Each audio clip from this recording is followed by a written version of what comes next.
Hi, hello from the deck of the apartment in which I've largely been sheltering in place during COVID-19 times. I'm here to make a video about a topic I think is particularly worth addressing at this time, which is depression. And when I say depression, I mean the condition of clinical depression, which I've had the misfortune to face and which, in case you don't know, is incredibly prevalent and is only likely to get more prevalent in this horrible, horrible year. And so I want to make this video to highlight some of the things that I really do think pretty much everyone should know to be able to better help themselves or family or friends should they have to handle this disease. And I do this as someone who has had to do this myself.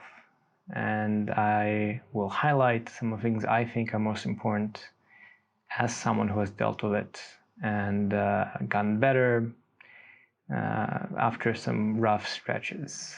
Okay, so to start, let's start with basics. What is clinical depression? Well, just going off the definition here, clinical depression is a diagnosable health condition with the following diagnostic criteria: depressed mood and or less interest or pleasure in life activities for at least 2 weeks, and at least 5 of the following symptoms that cause clinically significant impairments in social, work, or other important areas of functioning. And those symptoms are depressed moods most of the day, diminished interest or pleasure in all or most activities, significant unintentional weight loss or gain, insomnia or sleeping too much, and so on. I will go ahead and just list them on the screen. So that's kind of the essential thing to understand, is it's a condition in which fundamentally you feel bad and you have difficulty doing things. And it's not a mood, right? It's not something that goes away. It's something that's sort of with you for a long time. And that's what makes it so hard, is usually when you feel down, you're able to get over it, pretty quickly. But depression can last months.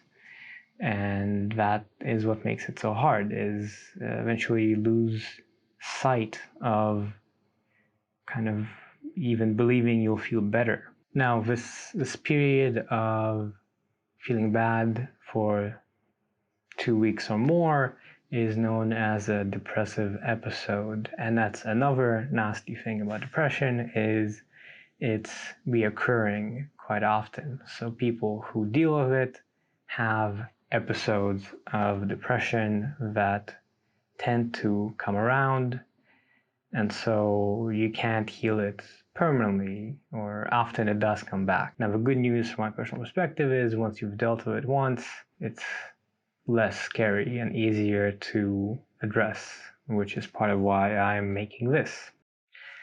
Moving on, I think the most important thing I want to get across is what it is like to have depression, what it is like to deal with it, and how you can try to understand it as someone external to it. So yeah, from my perspective, and of course it varies, but in my experience, it really can be boiled down to about 3 different sort of aspects. The first of which is physical.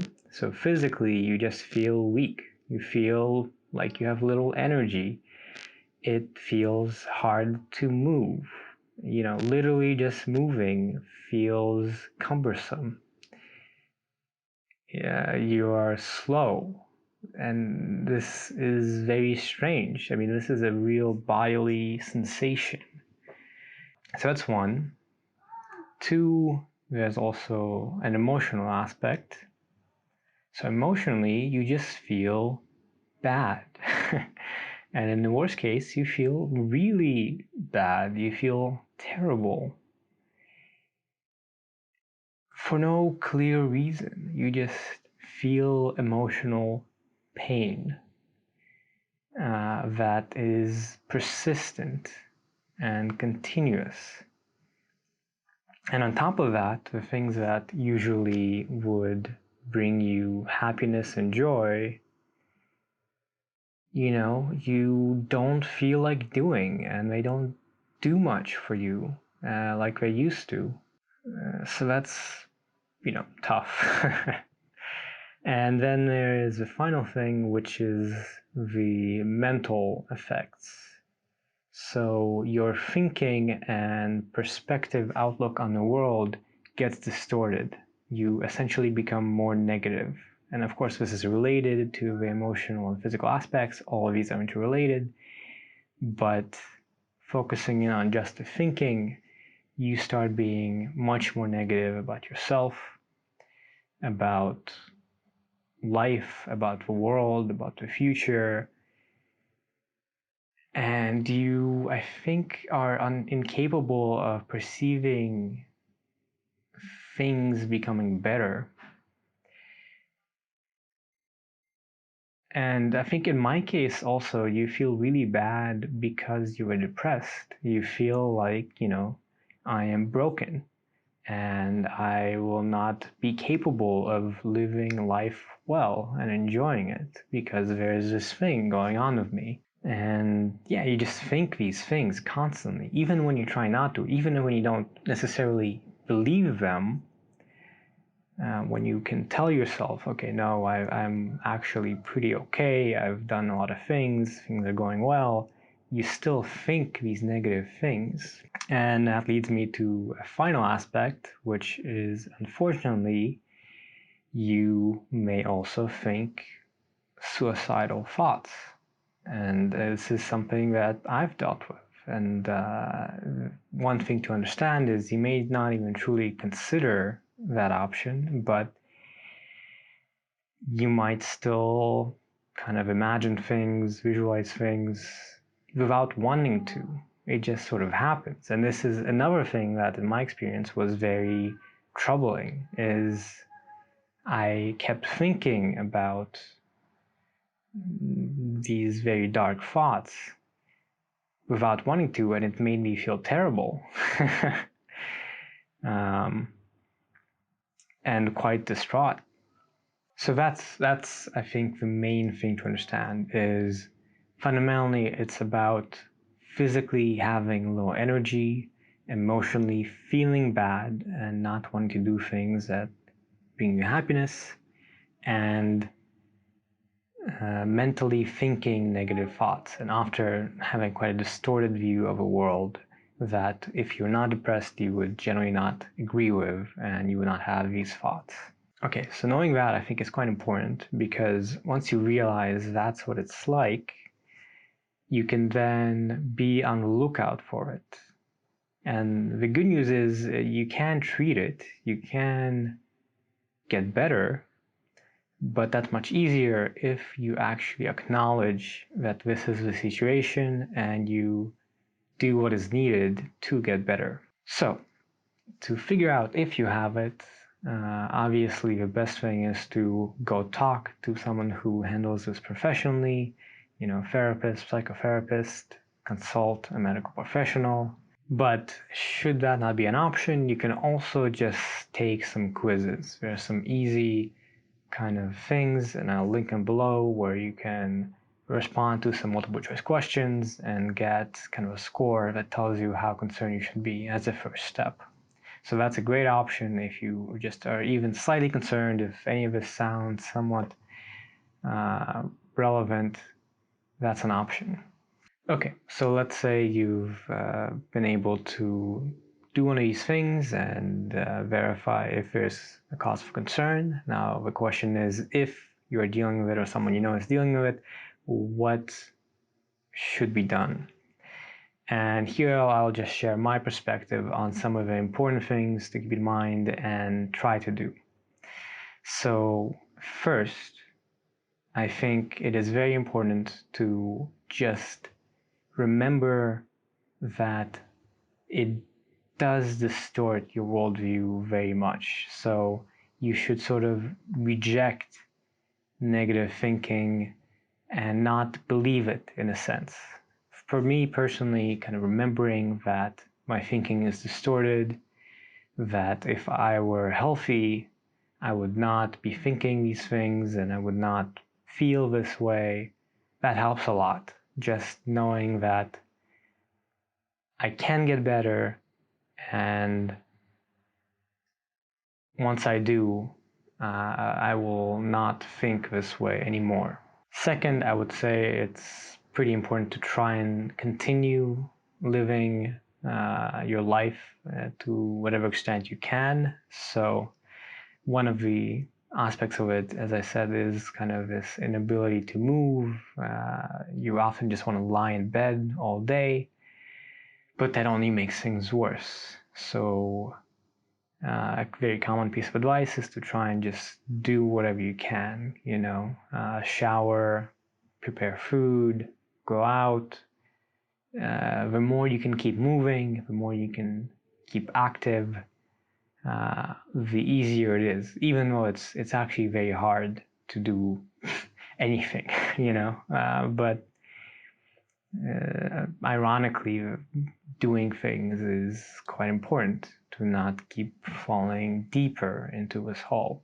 And obviously, sleep, exercise, diet, all the normal things of well-being are extra important here. You have to do your best to feel well, and that includes all the normal things. Next, I would say definitely reach out to help. So it's very hard to deal with it, and if you keep it to yourself, you may spiral and get worse and worse and feel worse, think worse things.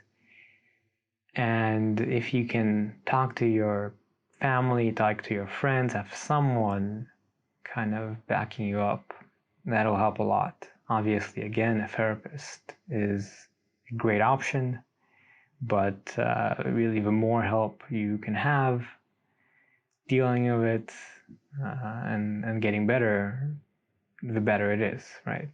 And as part of this, I would also say you should consider talking to a psychiatrist about antidepressants if it gets really bad. This is kind of a divisive topic. It's unpleasant to think about going to that route of antidepressants, but they did help a lot in my case. And I think one important thing to understand is they fundamentally don't make you happy. They enable you to go back to being normal. At least in my case, I can assure you that taking them enabled me to be myself rather than made me some other version that was extra happy or anything like that. No, it just removed this condition or helped remove this condition. And I can tell you that I went that route after quite a long time of talking to family and exercising and talking to a therapist. In some cases, it is likely the most effective solution, especially in my case, I would say. Fourth, you might want to try and alter your life if needed to, get better. If there are environmental reasons that are causing it, then it can be the most effective thing to get rid of them. But I will say that, again, your thinking is distorted and your decision making is flawed. So I think you should be very careful, and you should do so with consultation, and really be very careful about any decisions you make, especially any big major decisions, because once you get better, once you get healthy and return to your normal self, you may no longer feel good about that decision. And as the last thing, I just want to highlight what I would say you can do to help someone, a friend, family member, anyone who is dealing with depression as someone who isn't. And this one is tough because, to be honest, you cannot do that much. You cannot heal it, you cannot make it go away. But you can do what I think you would want to do anyway as a friend or family member, which is just to be there for them. Okay, just be available, be supportive, be there to listen, right? And talk to them. And I think if they are open to it, be the voice of reason, be the kind of reminder of their healthy self. Now, this will be tough because just saying positive things isn't necessarily going to help. And it's, of course, very individual. But ultimately, just, be there, especially to listen and help them get through this emotional burden. I think just sitting in the presence of someone else who understands or is trying to understand, that's already, gigantic. And a reminder that people do care and that, things aren't as bad as they may seem. So that's about it. That's, I think, the essentials. And I do think you should really keep these things in mind when you are dealing with depression yourself or are helping someone else. Hopefully, you will not have to do that, but it's good to be prepared, right? So, with that, I will say let's hope this year finally ends eventually and things actually improve and the world gets less of a difficult place to live in.